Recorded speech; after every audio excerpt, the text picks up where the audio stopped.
అందరికీ నమస్కారం. మన హిందూ సమాజంలో సాధువులు, సంతలు అలాగే మన ఋషులకు మహోన్నత స్థానం ఉంది. మరి అలాంటి మహోన్నత స్థానంలో ఉన్న వ్యక్తులు ఈ మధ్య కాలంలో చాలా సోషల్ మీడియా నేపథ్యంలో డీపాపులర్ అవుతూ ఉన్నారు. అంటే ఒకరిని చేసిన పనులు మిగిలిన వాళ్ళందరికీ కూడా ఆపాదించేసి వాళ్ళందరూ కూడా ఇలాగే ఉంటారా అని ఒక అభిప్రాయాన్ని వ్యక్తం చేసేలా కనిపిస్తోంది. సో దీని మీద మాట్లాడడానికి ప్రస్తుతం బిగ్ టీవీ స్టూడియోలోకి వచ్చారు శివరుద్ర సంతు స్వామీజీ గారు. వారితో మాట్లాడదాము. నమస్కారం అండి.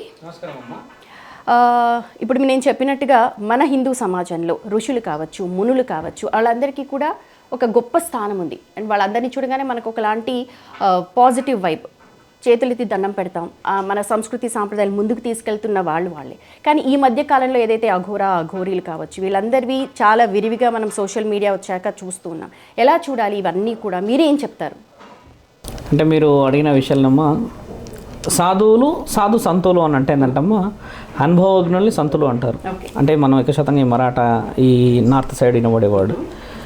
ఋషులు తర్వాత మహారుషులు, తర్వాత మీరు అన్నట్టుగా ఆధ్యాత్మికమైన విషయ వివరణ సంపాదించిన గురువులు.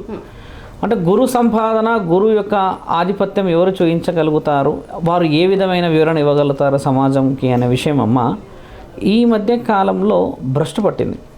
ఒకరు చేసిన తప్పుకి యావత్ సాధువులందరినీ తప్పుపట్టే మార్గం వచ్చేసింది. ఎవరో ఒకళ్ళు దుస్తులు లేకుండా నేను ఇలానే ఉంటా, ఇదే భక్తి అని అనడం చేత మిగతా వాళ్ళు కూడా అలానే ఉంటారా, అసలు సాంప్రదాయం ఎక్కడ పోతుందని చాలామంది సామాన్యమైన ప్రజలు ఆందోళనలో ఉన్నారు. ఇప్పుడు ఈ విధంగా మీరు చూసినట్టయితే అమ్మ, మొన్న మహాకుంభమేళలో సుమారు 60 కోట్ల మందిలో అమ్మ చాలామంది సాధు సంతులే కనబడ్డారు. అఘోరాలు, నాగసాధువులు, సాత్వికులు, అఘోరిలు ఎందరో కనబడ్డారు. మొత్తం 14 అఖాడాల నుంచి వచ్చి అక్కడ వాళ్ళు ఎంతో వైవిధ్యమైన చరిత్రని మనకు మళ్ళీ ఒక 100 సంవత్సరాల ఊపిరిచ్చి వెళ్ళారు.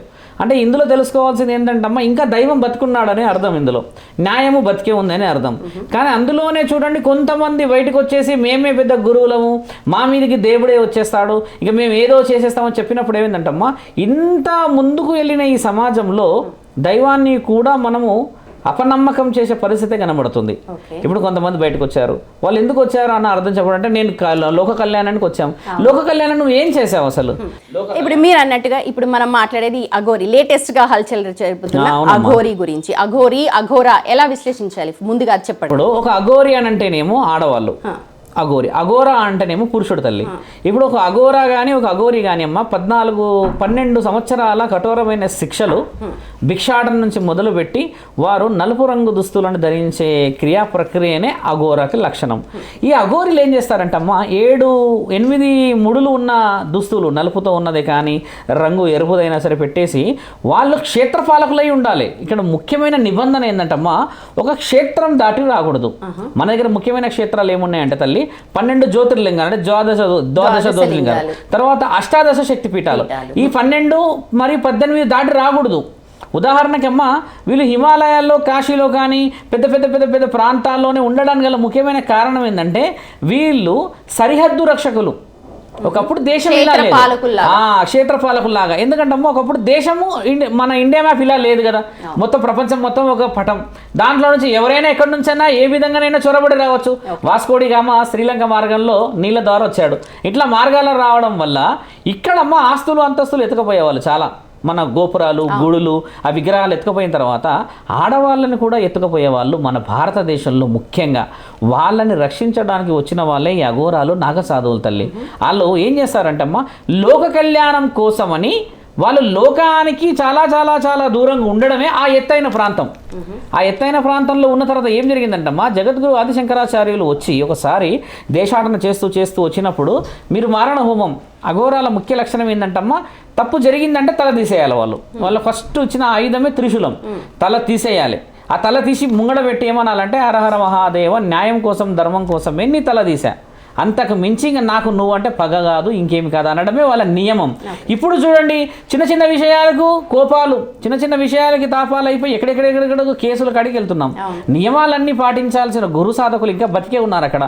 లేదు 100 సంవత్సరాల కింద అఘోరాలంతా కనుమరుగయ్యారు అని అంటే నువ్వు ఏది పడితే అది చెప్పొచ్చు. శాసనాలు ఉన్నాయి, గ్రంథాలు ఉన్నాయి, పురాణాలు ఉన్నాయి. దానికి ముఖ్యంగా ఆ ప్రాణాలు ఇంకా బతికే ఉన్నాయి అక్కడ. అఘోరాలు అందరూ 100 సంవత్సరాలు బతుకున్న వాళ్ళు ఉన్నారు, పెద్ద గురువులు ఉన్నారు కదా. ఇప్పుడు బయటకు వచ్చేసి నేను ఇలా ఇలానే ఉంటాను, ఇదే నా న్యాయం అని చెప్పడం ద్వారా మా సమాజాన్ని ఒక విధంగా చెడు మార్గానికి తీసుకుపోయే అవకాశం ఏది? ఇప్పుడు మనం ఏదైతే మాట్లాడుతున్నామో అఘోరి మాత, ఆ బిగ్ టీవీయే ముందుగా బయటకు తీసుకొచ్చింది ఇలా ఉంది, అసలు నిజమా కాదా అబద్ధమా ఏంటి అన్నది. ఇప్పుడు మళ్ళీ దాని తర్వాత సోషల్ ఇష్యూస్ అంటే సామాజిక సమస్యల మీద నేను పోరాడతాను అని మొన్న తణుకులో ఇంత హల్చల్ చేశారు. లేకపోతే రాజేష్ నాథ్ ఆశ్రమానికి సంబంధించి ఆయన ఇలా చేస్తూ ఉన్నాడు, నేను వాళ్ళందరినీ రక్షిస్తాను, ఆడవాళ్ళందరినీ. ఇన్నేళ్ల నుంచి ఎక్కడికి వెళ్ళిపోయారు అని చెప్పి కూడా అడిగి ఉన్నాం. ఏమైపోయారు అంటే ఇప్పుడు కొత్తగా వస్తున్న ఇవే కాదు, మీరు అంటున్నారు అప్పటి నుంచి కూడా ఆడవాళ్ళని తీసుకెళ్ళిపోయి ఆడవాళ్ళతో అసభ్యంగా ప్రవర్తించిన సందర్భాలు ఉన్నప్పుడు కొత్తగా పుట్టుకొచ్చిన ఈ అఘోరీలు నిజంగా ఎంత నమ్మాలి? మంచి ప్రశ్న తల్లి, మీరు అడిగింది చాలా రోజుల తర్వాత మంచి ప్రశ్న. అఘోరాలు స్త్రీలని కాపాడడానికనే వాళ్ళ యొక్క పురుషాంగాన్ని కూడా త్యాగం చేసిన వాళ్ళు. అంటే వాళ్ళు పురుషుడి అంగస్తంభన జరిగే ఒక నరాన్ని వాళ్ళు కర్రతోని కొట్టి మొత్తం అది చనిపోయేలా చేస్తారు. ఆ నరం ఆ చేసిన తర్వాతనే వాళ్ళకు 3 బొట్లు పెడతారు తల్లి, హరహర మహాదేవ అని. ఎందుకంటే నీవు సౌభాగ్యవతిని కాపాడాలి, స్త్రీలని కాపాడాలి, పిల్లలని కాపాడాలి, సమాజాన్ని కాపాడాలి. నీకే ఒకవేళ కామ కోరిక వస్తే మరి సమాజాన్ని కాపాడాల్సిన వాడి సమాజాన్ని భ్రష్టు పట్టిస్తాడు అనేది మనకి జగద్గురువులు ఇచ్చినారు. ఆ మొట్టమొదట ఈ నిర్ణయాన్ని తీసుకొచ్చిన వాళ్ళమ్మ మన దగ్గర దత్తాత్రేయుడి యొక్క శిశువులే వీళ్ళందరూ దత్తగురువు అంటారు, అందుకే జై దత్త అంటారు. ఈ దత్తగురువు వల్ల, ఈ దత్తాత్రేయుడు వల్లనే ఇప్పుడు అఘోరా సామ్రాజ్యము, నాగసాధువుల సామ్రాజ్యం ఏర్పడింది తల్లి. ఆయన ఇచ్చిన దీర్ఘకాలికమైన ప్రణాళిక ఇది. వాళ్ళు పురుషాంగాన్ని ఎప్పటికీ కూడా పని చేయకుండా స్థితిగతులన్నీ తీసుకొచ్చిన వాళ్ళు ఒక స్త్రీని ఏ విధంగా మీరు అన్నట్టుగా ఆలోచన చేయగలరు? ఇప్పుడు అఘోరి రాజేష్ నాథ్ గురించి మీరు చెప్పారమ్మా. చెప్పినప్పుడు నేను గన్నవరం నుంచి వస్తున్న విజయవాడ నుంచి నాకు కూడా కాల్ చేస్తే నేను అడిగాను, నిజమా అబద్ధమా, మరి నేను ప్రెస్లో ఏం చెప్పాలి అని అంటే, నీ ఇష్టం రుద్ర, అఘోరాలు సాధువుల గురించి నీకు తెలిసినంతగా నాకు తెలిసి ఛానల్లో ఎవరు అడగరు, నీ ఇష్టం అని అంటే నేనేం చెప్పానంటే, ఒకవేళ నిజముగా మీ కింద ఉన్న శిష్యులు తప్పు చేసి ఉండవచ్చు. గురువు కింద 100 మంది ఉంటారు తల్లి, ఆ గురువుల కింద ఉన్న వాళ్ళు తప్పేమో చేసి ఉండవచ్చా? మరి ఆ విధమైన ఇన్ఫర్మేషన్ ఇవ్వడం అవసరం అంటే కొన్ని వీడియోలు, కొన్ని ఆడియోలు, కొన్ని ఇన్ఫర్మేషన్లు, మెసేజ్లు వచ్చినాయి స్వామి అని అంటే ఈ మెసేజ్లన్నీ రుజువు చేయాలి. అఘోరి రాజేష్ నాథ్ గారు అయితే అమ్మ ముమ్మాటికి అయినా వాస్తవమైన మనిషి, అవాస్తవమైన మనిషి కాదు. ఎందుకంటే ఒక స్థలంలో ఉన్న వ్యక్తి, అన్నేళ్ల నుంచి తణుకులో ఉన్న వ్యక్తి అబద్ధమో లేకపోతే ఇంకేదో అని చెప్తే అమ్మ ఈ ఎల్లూరి శ్రీనివాసే వచ్చి రుజువు చేయాల్సిన అవసరం లేదు. ఒక స్త్రీ పోలీస్ స్టేషన్లో కూర్చొని కూడా రుజువు చేస్తే 100 మంది పోలీసులు కదులుతారుగా. నిన్నే ఆశ్రయించాల్సిన అవసరం ఏమున్నది? ఆ గూడుపుటానానికి అర్థం ఏమున్నది? అంటే నీ వివరణ ఏమున్నది? 3వ రోజుకి నువ్వు ఏదో ఫోన్ కాల్ మాట్లాడినావని అదే బిగ్ టీవీలో మళ్ళీ వచ్చింది అని అంటే ఇక్కడ ఒకరి మీద ఒకరు బురద చల్లుకోవడానికి అమ్మ ఈ సనాతన ధర్మం, ఈ ఋషి పరంపర ఉన్నది ఇక్కడ. ఇప్పుడు రాజేష్ నాథ్ గురించి నువ్వు అలా చెప్పినావని ఇమ్మీడియట్గా ఒక వీడియో రికార్డ్ బయటకు వచ్చింది, ఆడియో రికార్డ్ అని అంటే ఇక్కడ ఏం జరుగుతుంది? నీవు కాపాడుకోవడానికా లేకపోతే ఒక నిజాన్ని అబద్ధం చేయడానికా? ఒక సాధువు అన్నప్పుడు అవతల వ్యక్తిని మాట్లాడాల్సిన విషయ వివరణలు చాలా చాలా వైవిధ్యంగా ఉంటాయమ్మా. ఎందుకంటే ఒక అఘోరాని సమాజం చాలా చాలా చాలా గొప్పగా చూస్తుంది. గొప్పగా చెప్పాల్సిన నీ నాలుకనే దుర్భాషలు ఆడేసి నువ్వు దుస్తులు లేకుండా నేను ఇదే చేస్తాను అన్నప్పుడు ఎలా ముందుకు తీసుకెళ్తాం చెప్పండి? ఓకే, ఇప్పుడు మీరు రాజేష్ నాథ్ అఘోరి గురించి మాట్లాడారు కాబట్టి మీకున్న ఆయనతో ఉన్న పరిచయం కావచ్చు, లేకపోతే నేను మీకు చాలా మంచిదాన్ని అవ్వుండొచ్చు. కాకపోతే అక్కడున్న సమస్యలు కానీ లేకపోతే ఇతరత్ర అంశాలు మనిషి తత్వం ఏంటి అన్నది ఆ మనిషికి తప్ప బయట ప్రపంచానికి చాలా తెలియకపోవచ్చు. సో ఇది నేను కాదు, ఇదంతా దుష్ప్రచారం అని ఎందుకని రాజేష్ నాథ్ అఘోరి బయటకు వచ్చి చెప్పలేదు? వాళ్ళ శిష్యగణం కానీ ఎందుకు అందుబాటులో లేకుండా ఉన్నారు? అలా ఉండదు. అయితే యాక్చువల్లీ ఏమవుతుందంటే అమ్మ, ఇందులో ఒక చెడు రాయి మీద పడ్డంత మాత్రాన మళ్ళీ ఆ రాయిని తీసి అవతల వ్యక్తికి వేయకూడదు. ఇప్పుడు ఎల్లూరి శ్రీనివాస్ అలియాస్ అఘోర్ మీరు అన్న విషయము, ఆయన ఆ అమ్మాయి ద్వారా వీడియో, ఆ అమ్మాయి ద్వారా పోలీస్ స్టేషన్ కంప్లైంట్ ఇచ్చారు. ఇప్పుడు అవతల వ్యక్తి కూడా గతంలో ఎన్నో ఆరోపణల నిజాల నిర్ధారణ ఉండి ఉంటే మీరు అన్నట్టుగా ఆయన గారు ఇమ్మీడియట్లీ వచ్చేవాళ్ళు. ఇప్పుడు ఆయన తప్పే చేయలేడు, నా శిష్యుల దగ్గర నుంచి ఉన్నది ఏమో పొరపాటు ఉన్నది ఏదని కూడా ఆయన చెప్పాల్సిన అవసరం లేదు. ఎందుకంటే ఆయనని మీరు డైరెక్ట్గా ఇంతవరకు మీడియా అడగలేదు. ఒక వర్షన్ ఆయన మీడియాకి అందుబాటులోకి రాలేడు. 2వ వర్షన్, 3వ వర్షను ఒకరి వ్యక్తి మీద అలా నిందపడ్డప్పుడు ఆయనంతలో ఆయన బయటికి రావాలి, ఇది న్యాయం. ఆయన ఎందుకు రాలేడు అన్న తరుణంలోనే ఆడియో కాల్ రిలీజ్ అయింది. అంటే ఇక్కడ ఏమైంది ఇండైరెక్ట్గా అంటే న్యాయము తర్వాత దానికి కావాల్సిన శిక్షలు ఆ 2 మీడియాలోనే జరిగిపోయాయి. కానీ ఇక్కడ శివరుద్ర గారు లోకల్ పీపుల్, అక్కడ ఉన్న స్థానికులు ఏదైనా మాట్లాడడానికి ఏమన్నా ఆయన గురించి మాట్లాడితే ఎవరు కూడా అందరూ మౌనంగా ఉంటున్నారు, ఎవరు ఏమి మాట్లాడతారు. దీన్ని ఎలా ఇప్పుడు మంచితనం రెండు ఉంటాయి, మంచి ఉంటుంది, చెడు ఉంటుంది, రెండోది భయం ఉంటుంది. భయం ఉండవచ్చు. ఇప్పుడు తణుకు ప్రాంతాల్లో చుట్టుపక్కల అయినా అమ్మ అనే మాట్లాడతారు. ఈ విషయం అయిన రోజు రాత్రి 9:30కు నాకు పూణే నుంచి కాల్ వచ్చింది. పూణే నుంచి ఈ అఘోరా సామ్రాజ్యానికి సంబంధించి ఒక అఖాడా నుంచి వాళ్ళ మనుషులందరూ ఒక శిక్షణలో ఉన్నాం గురుగారు, మీ వాయిస్ బిగ్ టీవీలో విని మేము స్పీకర్ ఆన్ చేసి ఇప్పుడు మీతో మాట్లాడుతున్నాము అని అన్నాక ఏం విషయం చెప్పండి అని అంటే, ఒక సాధకుడు అమ్మ అనే మాట్లాడతాడు. ఇప్పుడు అఘోరి రాజేష్నాథ్ గారు అమ్మ అని తప్పితే మిగతా విషయాలు మాట్లాడారు, నేను ఒప్పుకుంటాను. మీరు అన్నట్టుగా అయినా శారీరకమైన కోరిక గురించో నీవు రా నాతో ఉండు ఆ చేసి అనే విషయం వస్తే మరి ఆ ఆశ్రమంలో చాలా చాలా రోజుల నుంచి ఉన్న వాళ్ళందరూ కూడా ఏదో ఒక సందర్భంలో రియాక్ట్ కావాలి కదా. ఇది శిష్యరికమే చేసిండొచ్చు, కానీ ఆయన దేవుడులాగా భావించి చాలా చాలా గొప్ప పనుల విషయంలో తిరిగాడు గతంలో. కాబట్టి ఆయన మీద ఆ నింద ఎట్టి పరిస్థితుల్లో లేదు స్వామి. అంటే నేనేం అడిగానంటే ఒక్క వీడియో ఆయన వచ్చి రిలీజ్ చేస్తే అయిపోతుంది కదా ఆ విషయము. ఇప్పుడు చేయకపోవడం వల్ల ఏమవుతుందంటే చూసే వాళ్ళకి అది తప్పులాగా కనబడుతుంది. ఎందుకంటే నేను ఎందుకు అడుగుతున్నా అంటే, ఇంతకంటే బాగా ప్రాచుర్యం పొందిన వాళ్ళు కూడా కొన్ని కేసులలో ఉండి ఇప్పటికీ జైల్లో మగ్గుతున్న వాళ్ళు ఉన్నారు. కాబట్టి ప్రజలకేంటి, ఇప్పుడు మీరు అన్నట్టుగా జరుగుండొచ్చేమో ఎవరికి తెలుసు, జరగవచ్చు అని ప్రజలు అనుకుంటున్నారు. ఇప్పుడు నేను కూడా ఒక సాధకుడిలాగా అది జరగకపోవచ్చు అని నేను అనుకుంటాను. ఇప్పుడు జరిగి ఉండొచ్చు అని అనుకున్న దాంట్లో మీరు అంటే మానవుల పుర్రె ఎలాంటిదంటే ఒక్కొక్కసారి ఒక్కొక్కలా ఆలోచించవచ్చు. ఇప్పుడు ఆయన గారి మొబైల్ నుంచి మాట్లాడి చేసిన తర్వాత వేరే వాళ్ళు ఎవరో కమ్యూనికేషన్ చేసి ఉండొచ్చు అన్న విషయం నాకు తెలిసింది. ఇప్పుడు నేను కూడా ఆ రోజు అడిగింది కూడా వాళ్ళని ఏంటంటే ఒక వీడియో రిలీజ్ చేయడమా లేకపోతే ప్రెస్ నోట్కి వచ్చి మాట్లాడడమా, ఎవరైతే తీసారో వాళ్ళని అడగడం చేస్తే అమ్మ మీరు అన్న ఈ అపోహ పోతుంది. లేకపోతే ఏమవుతుందంటే లోపల పెద్ద వాళ్ళందరూ కలిసి ఈ మంచి విషయాలు బయటికి రానియట్లేరు, మన సామాన్యులను ఓడి అడిగేటోడు ఉన్నాడు అని చెప్పిన వర్షం కొంత నాకు వినపడిందమ్మా. ఇప్పుడు రాజేష్నాథ్ గారి గురించి కూడా మీ ఛానల్ ద్వారా చెప్పడం ఏంటంటే ఆయన గారు ఒకసారి వచ్చి చెప్పడమా లేకపోతే కమ్యూనికేషన్ ఇవ్వడమే. నాకు తెలిసి సాధు సంతులందరికీ, నాగసాధులకి, పురోహితులకి, ఇప్పుడు ఎవరైతే ఈ పాండిత్యం మీద ఉన్న వాళ్ళందరికీ అమ్మా, దైవాధీనంలో ఉన్న వాళ్ళందరికీ ఒక మంచి సందేశం కావాలి. అది ఒకవేళ నువ్వు నిజమా అబద్ధమా అన్న జస్టిస్ తర్వాత కానమ్మా. ఇప్పుడు నిజం కాబట్టే కదా తర్వాత ఆడియో కాల్ వచ్చింది, తర్వాత ఒకసారి అఘోరి ఫేక్ అన్నారు, కొంతసేపు రాజేష్నాథ్ మంచోడు కాదు అన్నారు కదా. ఇది దానికి తెరబెట్టాల్సిన వ్యక్తి నిందపడ్డవాడే. ఇప్పుడు ఆయననే చేయాలి. ఇప్పుడు మమ్మల్ని మీరు అడిగారు, మేము జస్టిఫికేషన్ ఏం చేస్తాము, 2 ways మాట్లాడాలి అంతే చెప్తాం. ఇప్పుడు ఆ స్వామిని కూడా అడిగేది ఏంటంటే ఆయన రిలీజ్ చేయడం చాలా ముఖ్యమైనది. లేకపోతే ఇప్పుడు చూడండి నిన్న కాక మొన్న ఇప్పుడు ఎల్లూరు శ్రీనివాస్ ఏం చేశాడో నాకు న్యాయం జరగలేదని అన్నప్పుడు న్యాయం ఏ విధంగా జరగలేదంటే అవతల వ్యక్తి రెస్పాండ్ జరగనంత వరకు ఈ వ్యక్తికి ఇక న్యాయం జరగనట్టే. ఇప్పుడు అవతల వ్యక్తి వచ్చాడు అనుకో, అబద్ధమా నిజమా ఫేస్ టు ఫేస్ అయిపోతుంది కదా. ఇప్పుడు నన్ను కొట్టారు, నా దగ్గర డబ్బులు లాక్కున్నారు, ₹1,00,000 ఇచ్చారు, ఇవన్నీ చెప్తున్నారు కదా. ఇదంతా మరి గతంలో ఎందుకు చెప్పలేవు? ఇప్పుడు ఈ గొడవ మేము అదే అడిగాము. ఇప్పుడు కొత్తగా వచ్చి నేను వీళ్ళందరినీ రక్షిస్తాను, ఇన్నేళ్ళు ఏమైపోయారు, ఇప్పుడు ఎందుకు వచ్చారు, ఏంటి, ఎందుకు? దీంట్లో కూడా కొన్ని గుడుపుటానాలు ఎలా ఉంటాయంటే అమ్మా, సాధు సంతులు కూడా కొన్ని పర్సనల్ విషయాలన్నీ టార్గెటెడ్గా చేసి తీసుకెళ్తారు. ఇప్పుడు ఆ మధ్య కాలంలో ఇదే మీరు కూర్చున్న ప్లేస్లో కూర్చున్నాను నేను, దేవుళ్ళ గురించి పెద్ద వర్డ్ మాట్లాడి ఇట్లా ఎల్లమ్మ గురించి దాని గురించి మాట్లాడి వెళ్ళిన తర్వాత 1 month నన్ను హంటింగ్ చేశారు. ఎక్కడ పోతున్నాడు, ఎక్కడ ఉన్నాడు, ఎవరితో మాట్లాడుతున్నాడు, అంతే మొత్తం హెవీ రికార్డ్స్, ఇంకా హెవీ రికార్డ్ అయింది. 1 month తర్వాత నేను కొన్ని విషయ వివరాలు పోలీస్ స్టేషన్ల త్రూ, కొన్ని కోర్టుల త్రూ అది విషయాలు పోయినాయి, అక్కడికి ఆగారు. ఇప్పుడు ఇది ఏమవుతుందంటే అమ్మా, నేనేం చేశాను అంటే లైవ్గా వచ్చి పోలీస్ స్టేషన్కి వచ్చి మాట్లాడాలి, నేను ఎక్కడ తప్పు చేశానో అదే బిగ్ టీవీలను పిలుస్తా అని చెప్పిన.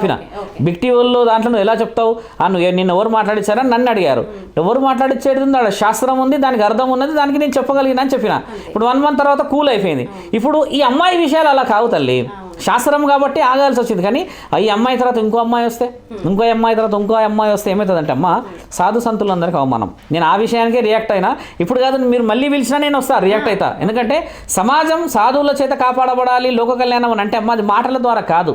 కొన్ని సందర్భాల్లో మనం పోవాల్సి వస్తుంది, కొన్ని సందర్భాల్లో మనమే జవాబు ఇవ్వాల్సి వస్తుంది. సమాజానికి దూరంగా ఉండే అఘోరీలు, అఘోరాలు వీళ్ళందరూ సమాజ ఉద్ధరణకు ఎలా పాటుపడతారు, ఏం చేస్తారు? వాస్తవమా, లోక కళ్యాణం చేయాలనుకుంటే అమ్మ ఒక హోమం చేసినా అవుతుందని శాస్త్రంలో రాస్తుంది. ఇది అగ్నిహోత్రం అని, ఇది రుద్ర పురాణం, మన ఈ శివ పురాణంలో కూడా రాస్తుంది. అంటే మన దగ్గర ఉన్న 4 యాగాల్లో ఒక హోమానికి ఉన్న ప్రత్యేకత రాస్తుంది. వీళ్ళు రాకూడదని నియమాలు ఉన్నాయి. ఇప్పుడు వచ్చిన వాళ్ళు నిజమైన వాళ్ళు కాదు తల్లి. ఇప్పుడు ఒక అఖాడాలో ఉన్న ఒక వ్యక్తి వచ్చిండు, ఇక్కడ ఆయన కొన్ని నియమ నిబంధనలు దాటేసి వచ్చిండు. ఆయన ఒక అఖాడాకు సంబంధించిన ఉత్తరప్రదేశ్లో ఒక అధికారి, ఉప ముఖ్యమంత్రి ఆయన తీసుకొని వచ్చిండు, ఒక సర్టిఫికేషన్ ఉంది. ఇప్పుడు కొత్తగా వచ్చే వాళ్ళని బయటికి వచ్చేయాలో ఈ అర్హతలు ఇవ్వట్లేరమ్మా. ఇప్పుడు బాలకృష్ణ గారు ఉన్నారు కాశీ, ఆయన గారు కూడా ఒక అఘోర స్థితిగతులు అనుభవిస్తారు. ఆయన కాశీ వదిలిపెట్టి రాడు, ఎప్పుడో ఒక నెలకో 2 నెలలకు ఇక్కడికి వచ్చిపోతాడు, 2-3 ఛానళ్ళు ఇచ్చి వెళ్తాడు. ఆయన గారు కూడా తీవ్రంగా ఆవేదన వ్యక్తపరిచాడు నిన్న. ఏం చేయాలి రుద్ర గారు, సాధువులందరూ పోయి అమ్మాయిలు వెనకబడుతున్నారా లేకపోతే అమ్మాయిలు సాధువులు వెనకబడుతున్నారు? ఇప్పుడు అలాంటివే వస్తూ ఉన్నాయి. ఎవరిని నమ్మాలి ఎవరిని నమ్మద్దు ఏంటి అంటే రోజుకొక కొత్త బాబా పుట్టుకొస్తున్నాడు. అందులో ఇది కూడా ఒక భాగం, కొత్త సాధువు, కొత్త అఘోరి, కొత్త అఘోరా. మీరు అన్నట్టుగా అమ్మ ఒక 20-25 సంవత్సరాల క్రితం అనుకుంటా ఆయన గారు ఉన్నారు కదా, ఈ తమిళనాడులో ఉంటాడు, ఒకటి ఐలాండ్ పెట్టుకున్నాడు, కైలాసగిరి.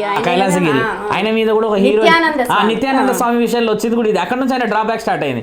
ఈ స్వాముల విషయంలో అమ్మ ఎక్కడైతే స్త్రీకి సంబంధించిన విషయం వస్తాడో ఆ స్వామి డ్రాబ్యాక్ మొదలవుతుంది. అంటే సమాజం ఇంకా నమ్మదిగా, ఎందుకంటే అక్కడ పోయేదే ఆ ఆడవాళ్ళు సౌభాగ్యాలు బాగుండాలని, కుటుంబం బాగుండాలని, అంటే అలాంటి వాళ్ళకి రక్షణ లేదు అన్న విషయం వెళ్తుంది కదా. ఇలాంటి విషయాలను తీవ్రంగా ఖండిస్తామా. నేను ఒక శివసాధువుని, శివరుద్ర సాధువుని, నాకు కూడా గురు లక్షణాలు, గురు విషయాలు ఉన్నాయి కాబట్టి సమాజం బాగుపడడానికి మనం అడుక్కోవడానికన్నా సాధువులు ముందుకు రావాలి. కానీ మనల్ని నమ్మి వచ్చిన వాళ్ళని చెడుగా ఆలోచన చేయడం అనేది గురు లక్షణం కాదు. అఘోరి రాదు మీరు అన్నట్టుగా రాజేష్నాథ్ విషయం అబద్ధం అని నేను చెప్తాను. నిజం కావాలని మీ మీడియా ఛానల్ మేమేం నిజం కావాలని కోరుకోవట్లేదు, నిజమైతే న్యాయం చేయాలని చెప్పే కోరుకుంటాం అంతే తప్ప ఎవరు కూడా చెడ్డవాళ్ళు అని చెప్పి మేము ఎవరైనా చెప్పాం. మీరు అన్న విషయాలు నేను ఎక్కడ ఏకీభవిస్తా అంటే అమ్మా, big TV did very good. ఎట్లా చేసిందంటే ఈ video call release, audio call release message పెట్టింది కదమ్మా, దాని కన్క్లూజన్ ఇంకా ఇవ్వలేదు, బయటకు రావాలి. ఇప్పుడు మీరు అన్నట్టుగా ఆయన రావాలి, చెప్పాలి, ఆయన అనుచరగడం ఎవరైనా రావాలి, మాట్లాడాలి, ఇది అని చెప్పాలి. స్థానికులు ఎవరు మాట్లాడట్లేదు, పిన్ డ్రాప్ సైలెన్స్. ఎవరేం మాట్లాడితే ఏమైపోతాదో అన్న భయమా, వాళ్ళకి వెనకాల ఎవరేమని అంటారేమో ఈ భయం ఉంటది కంపల్సరీ. చిన్న జీవితాలు కదా తల్లి, నిజం చెప్పడానికి భయం ఎందుకు, మేము అదే అంటున్నాం. ఇప్పుడు మీరు విషయం తీసుకొని వెళ్ళిపోతారు తల్లి, ఒక్కళ్ళే కదా వాళ్ళు ఉండేది, ఆ తర్వాత అక్కడే ఉంటారు స్థానికులు, మేమేమైనా ఇబ్బంది పడాల్సి వస్తుందేమో భయం కదా. ఇప్పుడు సమాజం కూడా అలా చేయకూడదు అంటున్నారు. లోక కళ్యాణం అంటే అదే తల్లి, ఒక ప్రాణం పోవడానికి అని చెప్పేసి ఛత్రపతి శివాజీ గారు ఎంతమంది ప్రాణాలు కాపాడారమ్మా. అట్లా ఇప్పటికీ చరిత్రలో నిలిచిపోయారు కదా, ఇప్పుడు అలా చేయలేరు. అంటే అదంటే అది ఆ కాలం వేరు. మీరు అన్నట్టుగా నిజం ఇంకా రావాల్సిన అవసరం ఉంది. ఎల్లోరి ఇప్పుడు శ్రీనివాస్ గారు చేశారు కదమ్మా అఘోరి, నేను ముమ్మాటికి ఆయనకు సపోర్ట్ చేస్తాను. ఎందుకంటే ఒక ఆడపిల్ల విషయంలో రక్ష చేయాలి, ధర్మం కాపాడాలని వచ్చాడు, ఎవరైనా రావచ్చు. కానీ ఒక అఘోరా కూడా బయటకు వచ్చి ఏమనాలంటే ఇది న్యాయమా అన్యాయమా నిర్ణయించాలి. తర్వాత ఆయన మీద కూడా ఏదో వచ్చింది కదా, ఆయన మీద వచ్చింది. అదేవరు అమ్మాయికి సాధువులాగా నేను అదిస్తున్నా అంటే అమ్మ, సాధకుడికి ఒక లక్ష్యం అవసరం, ఒక గుడి గోపురం అవసరం. ఈయన ఎలా సాధన ఇవ్వగలుగుతాడు అన్న విషయం కూడా నన్ను అడిగారు చాలా మంది. ఆయన ఇష్టం ఉంటే ఇవ్వండి అని చెప్పాను. ఆ అమ్మాయి వచ్చిందంటే ఈయననే ఎటు కాకుండా ఉన్నాడు పరిస్థితి స్వామి, మరి ఈ అమ్మాయి వస్తుంది అని అంటే మన దగ్గర ఉన్న విషయం వివరణ ఏంటంటే అమ్మ, మన భారతదేశం అంటే మన శాస్త్రాల్లో జంతువులకి కూడా విలువ ఉందమ్మా. ప్రతి ప్రాణికి విలువద్ది. మళ్ళీ అలా గుడిలోనే పెడతాం, ఏనుగు, గుర్రము, తాబేలు, ఎక్కడెక్కడ పెడతాం తల్లి, చేపలు, మత్స్యావకారం ఎన్ని ఉన్నాయి కదా. కాబట్టి ఎల్లూరు శ్రీనివాసు విద్యా అర్హతుడు అనే ఒక పట్టా ఉండి అవతల వ్యక్తికి విద్య ఇస్తా అంటే ముమ్మాటికి స్వీకరించవచ్చు. ఇప్పుడు ఆయనకి పట్టా ఉన్నదా లేదా అనేది పెద్ద సస్పెన్స్ లో కూర్చుంది కదా. ఇప్పుడు చాలా మంది అన్నారు బట్టలు లేక కూడా వచ్చాడు, అప్పుడు బట్టలో అని అంటే బట్టలు వేసాడు, ఇప్పుడు విద్య ఇస్తా అంటున్నాడు. ఆయన కొంచెం నిలకడగా ఉండి ఒక స్థావరం ఏర్పరచుకొని ఇస్తే ధర్మం గురించే ఇస్తాడు కానీ అధర్మం గురించి. మాట్లాడారా ఆయనతో? నేను మాట్లాడితే నా ఫోన్ లిఫ్ట్ చేయలేడు 3 సార్లు. నేను ఇంటికి వెళ్ళాను కదమ్మా, నేను అప్పుడు ఆత్మాహుతి చేసుకుంటా, నేను సజీవ దహనం అన్నప్పుడు ఇంటికాడికి వెళ్ళా. ఇంటికాడికి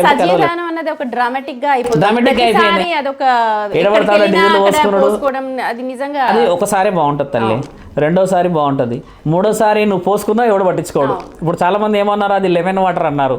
ఆ వేముల వాడలో ఇవి లెమన్ వాటర్ పోసుకుంటే ఏమవుతుంది, కాల్చుకుంటే ఏమంటే ఒకవేళ అందులో డీజిల్ ఉండి పోసేసుకుంటే అమ్మ, పక్కనున్న వాళ్ళు ఎవరైనా అంటబెట్టేస్తే ఏంది పరిస్థితి. మన ఇప్పుడు ఎవరు అంటబెట్టారనేది చూడండి కదా. ఆ గుంపులో చుట్టుపక్కల ప్రాంతాలు ఏం కావాలి, చిన్న వాళ్ళు ఉంటారు, పెద్దవాళ్ళు ఉంటారు, పెట్రోల్ బంకులు ఉంటాయి, కార్లు ఉంటాయి, పెద్ద విస్ఫోటనం సంభవించవచ్చు కదా. లోక కళ్యాణం చేసేవాడి నాలుక చాలా పవిత్రంగా ఉండాలమ్మా, ఇదొక విషయం. లోక కళ్యాణం చేయాల్సిన వాడి నాలుక ఎప్పుడు నవ్వుతూ ఎన్ని బాధలు ఉన్నా స్వీకరించాలి. ఈయన గురించి ఏం చెప్తారు ఇప్పుడు చూడమ్మా, జస్టిఫికేషన్ ఇవ్వాలి. ఇప్పుడు ఎల్లూరు శ్రీనివాసు ఆగడం మంచిదమ్మా, ఎందుకంటే ఆగుతాడా, ఎలా తిరుగుతున్నాడు చూడండి, అలసిపోతలేడు అసలు ఎందుకు ఇప్పుడు అలసిపోతలేడా, అంత తిరుగుతున్నాడు, ఎక్కడెక్కడెక్కడికో పోతాడు కదా. ఒక చిన్న గుడి, ఒక స్థావరం ఏర్పరచుకొని ఇప్పుడు అఘోరి రాజేష్ గారు ఏం చేశారంటే అమ్మా, ఆయన గారికి శిష్యరికం ఇచ్చిండు. అప్పుడు ఆ వీడియో రిలీజ్ అయింది. తర్వాత ఆ ప్రభాకర్ గారు, ఆ గురువు గారు స్వామి అక్కడ నాగదేవత రోజు, ఆ నాగుల పంచమి రోజు ఆయన కూడా ఇచ్చారు. నువ్వు అక్కడ నిలకడలేక ఇక్కడ నిలకడలేక ఇప్పుడు నువ్వు శిష్యరికం ఎక్కడ తీసుకోవడానికి ఉండలేవు. గురువు అంటే నీకు ఒక స్థావరం లేదు. అలా లేనప్పుడు ఏమవుతుందంటే అమ్మా, ఎక్కడా కూడా నిలబడలేవు. నువ్వు నిలబడడానికి మాటల ద్వారా కూడా చూస్తూ చూస్తుంటే ఒక సైకలాజికల్ ఇంబ్యాలెన్స్లో ఉన్నారా అన్న ఒక డౌట్. ఎందుకంటే ప్రతి చర్యకి ప్రతి ఒక్క మాటకి ఎక్కడ ఇవాళ చెప్పిన మాట రేపు లేదు, రేపు చెప్పిన మాట ఎల్లుండి ఉండదు. కొంచెం దుర్భాషలు ఆడేస్తున్నాడమ్మా. దుర్భాషలు ఆడకూడదు. ఇప్పుడు పోలీస్ అధికారులను తిట్టేస్తున్నాడు, ఆ కర్ర బట్టి తీసుకొస్తున్నాడు, ఆ బయట ఆయన ఆయుధం తీసుకొచ్చి చూపించేస్తున్నాడు. ఆ ఆయుధాలు చూయించేది మాట్లాడేది సమాజంలో లేమి. ఇప్పుడు 100 సంవత్సరాల క్రితమే ఇవన్నీ వెళ్ళిపోయినాయి. ఇప్పుడు అసలైన ఆయుధం నాలుక, అసలైన రక్షణ నీ నాలుక. రెండే రెండు. నువ్వు బాగా మాట్లాడి సమాజంలో బాగుంటావా, నిన్ను కాపాడబడతావు. లేదు నాలుక దుడుచుతరంగా వదిలిపెడతావా, నీకు కావాల్సిన మర్యాదలు ఈ రోజు కాకపోతే ఏ రోజు ఒకరోజు జరుగుతాయి. రెండింటికి ఆయుధాలు పరమాత్ముడు ఇక్కడే ఇచ్చాడు. దీన్ని కాపాడగలిగిన వాడు గురువు. ఒకవేళ మీ దగ్గరికి వస్తే మీరు రక్షణ అంటే మీరు దగ్గర తీస్తారా మీ ఆశ్రమంలో? చాలా మంచిది. ఇప్పుడు ఎలా అంటే అమ్మా, శ్రీనివాస్ గారు వచ్చారనుకోండి, మాట్లాడారనుకోండి, నేను గతంలో కూడా ఇప్పుడు నేను కేదార్నాథ్ ఆలయం కడుతున్నాము. గుడి దగ్గర కాకపోయినా ఎక్కడో ఒక దగ్గర కూర్చోవాలి మనిషి. ఇప్పుడు ఒకసారి వరంగల్ ప్రాంతమో నెల్లూరు ప్రాంతమో ఇట్లా బండి మీద పోయేస్తే అమ్మా 4-5 days ఈ శరీరం సహకరించదు మళ్ళీ మన నార్మల్గా రావడానికి. అలాంటిది ఒకటే తిరుగుడు. కారులో కన్సిస్టెంట్గా పండుకోగలమా అమ్మ? నిద్రపోగలమా? తింటున్నాడు, తిరుగుతున్నాడు. ఇవన్నీ కూడా హైపర్ ఇవన్నీ సైకలాజికల్గా మీరు అన్నట్టుగా ఎమోషనల్గా ఎక్కువ డిపెండెన్సీ ఇస్తున్నాడు ఆయన. అలా ఇవ్వకుండా ఒక దగ్గర కూర్చోవడం గురు లక్షణం. మేము ఓపెన్గా ఇంకో ఛాలెంజ్ ఏం చెప్తా అంటే అమ్మా, ఆయన వస్తా అంటే ఎందరో గురువులు స్వీకరించడానికి సిద్ధంగా ఉన్నారు. ఎందుకంటే లోక కళ్యాణం అది. అఘోరి వినాలి ఇది. ఒకవేళ మీరు గనక వాళ్ళ దగ్గరికి వెళితే వాళ్ళు ఖచ్చితంగా స్వీకరించడానికి సిద్ధంగా ఉన్నారు. మరి మీ లక్ష్యం ఏంటి అన్నది మీరు నిర్దేశించుకోవాలి. లక్ష్యం కోసం తిరగాలి ముఖ్యంగా. ఇప్పుడు ఒక సాధువు చెప్పిండు, తర్వాత చాలా మంది చెప్పారు, ఆయనని చాలా మంది కామెంట్లో కూడా చెప్పారు కదా, మా దగ్గరకు వచ్చి ఉండు స్వామి అని చెప్పి. దాని అర్థం ఏంటంటమ్మా, ఎక్కడో ఆయన గారు టిఫిన్ చేస్తుంటే మొన్న గొడవ అయిందమ్మా. టిఫిన్ చేసే హక్కు కూడా ఆయనకు లేదు. ఆయన నువ్వు ఇలా ఉన్నావు అలా ఉన్నావు అని వీడియోలు తీస్తారు కదా. అలా స్వేచ్ఛ లేని జీవితంతో ఎందుకు జీవించడము? 100 గజాల స్థలమైనా మనకి ఎంత సుఖం ఉంటుంది కదా తల్లి. ఇప్పుడు నీ ఇంట్లో నువ్వు పచ్చడి మెతుకులు తిని నిద్రపోతే ఎంత కమ్మగా నిద్ర వస్తుందమ్మా. అలాంటిది చేసుకోమన్నప్పుడు నువ్వు లోక కళ్యాణానికి వర్త్ వస్తుంది. ఇప్పుడు అలా లేనప్పుడు ఏమవుతుంది అంటే అమ్మ, నవ్వుల పాలు జరుగుతుంది కదా. ఈ నవ్వుల పాలు ఎవరైతురు తెలుసా అమ్మ? ఎల్లూరి శ్రీనివాస్ అయితలేడు తల్లి. సాధువులందరూ అవుతారు, అఘోరాలందరూ అవుతారు, బ్రాహ్మణులందరూ అవుతున్నారు. ఇది ఎవరెవరు ఉన్నారో గొప్ప గొప్పగా వీళ్ళందరూ ఈ సిద్ధాంతమే మారిపోయింది అన్న కాడికి వచ్చారమ్మా. ఇప్పుడు నన్ను 10 సార్లు పిలిచారు ఇక్కడికి. 10 సార్లు ఈ టాపిక్ మీద మాట్లాడడానికి నాకు కూడా మంచిగా అనిపించదు కదమ్మా. ఏం చెప్తారు ఫైనల్ గా? ఫైనల్ డిస్కషన్ ఏంటంటే, ఒక నిర్దిష్టమైన ప్లేస్ లో ఆగి మీరు అన్నట్టుగానే రాజేష్ నాథ్ గారు మీ మీద ఆరోపణలు చేశారు, అమ్మాయిని ఇబ్బంది పెట్టారు అంటే పోవాల్సిన పద్ధతి ఇది కాదు. మనందరం కలుసుకొని మాట్లాడాలి. మూచాలంటే ఇదే బిగ్ టీవీకి రాజేష్ నాథ్ గారిని పిలిపించాలా, లేకపోతే ఇక్కడ నుంచి ఆయనతో మాట్లాడాలా? ఇప్పుడు నీ ఫోన్ ఎత్తకపోవచ్చు, కానీ ఎత్తే వాళ్ళ ఫోన్లు ఎత్తుతుండొచ్చు కదా. ఈ నిర్ణయాలు ఇక్కడ తీసుకోకపోతే కాశీలో మాకు తెలిసిన వాళ్ళందరూ ఉన్నారు, ఎందరో పెద్ద పెద్ద వ్యక్తులు ఉన్నారు. ఇప్పుడు ఎందరో గురువులు ఉన్నారు. కాశీ నుంచి మాట్లాడే వాళ్ళు, ఉత్తరాఖండ్ నుంచి మాట్లాడే వాళ్ళు, గౌహాటి నుంచి మాట్లాడే వాళ్ళు ఎందరో ఉన్నారమ్మా. వాళ్ళందరి సంబంధం తీసుకొని అయినా నువ్వు నిర్ణయం తీసుకోవచ్చు. ఒక నిర్ణయం తీసుకోవాలంటే మొదట అమ్మ అంతఃకరణ శుద్ధి, మనశ్శాంతి చాలా ముఖ్యమైనది. ఇది లేని సాధువులము కాలేము, నాలుగు అదుపుల్లో లేని గురువులు అసలే కాలేము తల్లి. ముఖ్యంగా ప్రిన్సిపల్ ఎక్కడ దాకా పోతాడు తల్లి? 60 ఏళ్ళైనాకే ప్రిన్సిపల్ ఇస్తారు, 20 ఏళ్ళైనా ప్రిన్సిపల్ ఇస్తారా?